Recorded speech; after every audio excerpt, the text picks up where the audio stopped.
Hello, my name is John Lutchen, and I am a current MSA student, and I'm here today with Sufyan Shahin, 2020 graduate of the MSA program who currently works as a data scientist at Terminix. And this is a part of our 5 Minutes with an Alumni series, and we are excited to bring you this video. So Sufyan, our first question today is, what was the most challenging aspect of your time in the MSA program?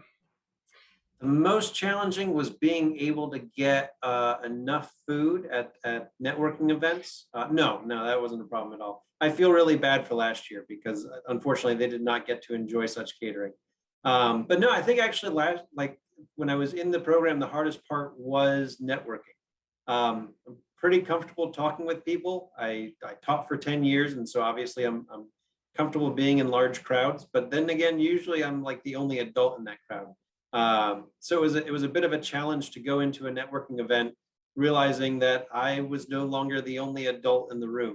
Even though I was older than most people in the room, it was still a little bit weird. So it was kind of getting over that little bit of imposter syndrome, that idea of like all of a sudden, I'm a little fish in this sea, and just getting comfortable in my own skin and realizing that networking is just chatting and it's just a different way to do it. Yeah, we are definitely also missing the food aspect of the AIPs, but that doesn't take So away from how valuable they are to the overall MSA experience.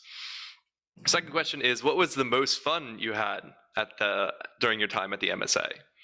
most fun. I ended up having a lot of fun in the program overall. Um, Part of that fun was coaching improv. It was something that I had done for years, and I knew the benefits of as far as communication went. And I just knew that I would need something to keep me sane through everything, and I wasn't going to end up getting into intramurals as much as I enjoy them. So I figured, I'd take some time while I was already there and see who wanted to do some improv comedy with me. So I ended up teaching improv comedy to my classmates, to a number of them that came every week. We hung out, we did some improv games, had some fun, and did some shows. We actually did a couple of, well, we were going to do two shows, but then that whole COVID, incident happened. But we did do a show mid-year, which was a lot of fun. Yes, improv is an excellent part of my MSA experience too.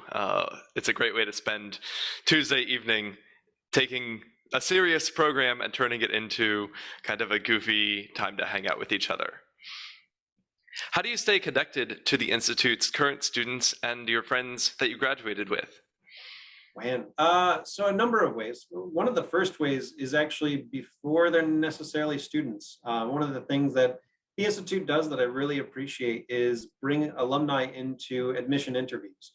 And so, I don't think I've yet experienced, interviewing somebody and then realizing that I'd interviewed them later, but I know I've talked to other alumni who definitely do, who are like, oh yeah, I remember interviewing that person, and they even remember, what they had what they had said about that person in the aftermath, and in their review. So I mean that that's a part of it, is just before they're even students, getting a chance to really connect with and meet with the potential students.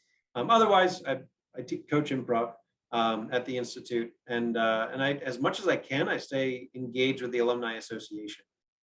It does its best, and it does a pretty good job of staying connected with the students, being able to meet and communicate and talk about various topics that are important to all of you, and that we realize, what was part of the challenge of going through the program.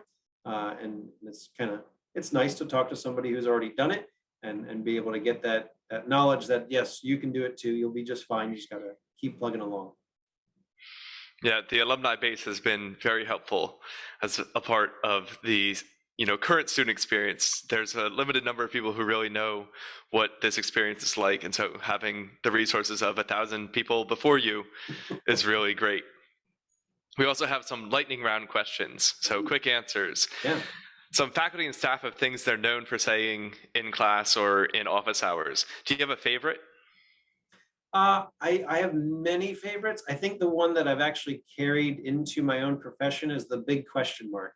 I assume Dr. Labar at the end of his lectures still has the big question mark for questions.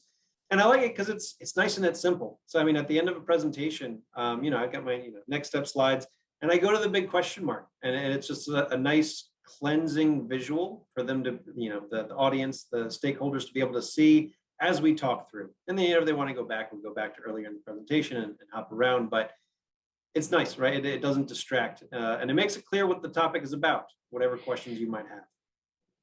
Excellent. Yes, the big question mark still exists. Dual monitors or one big monitor?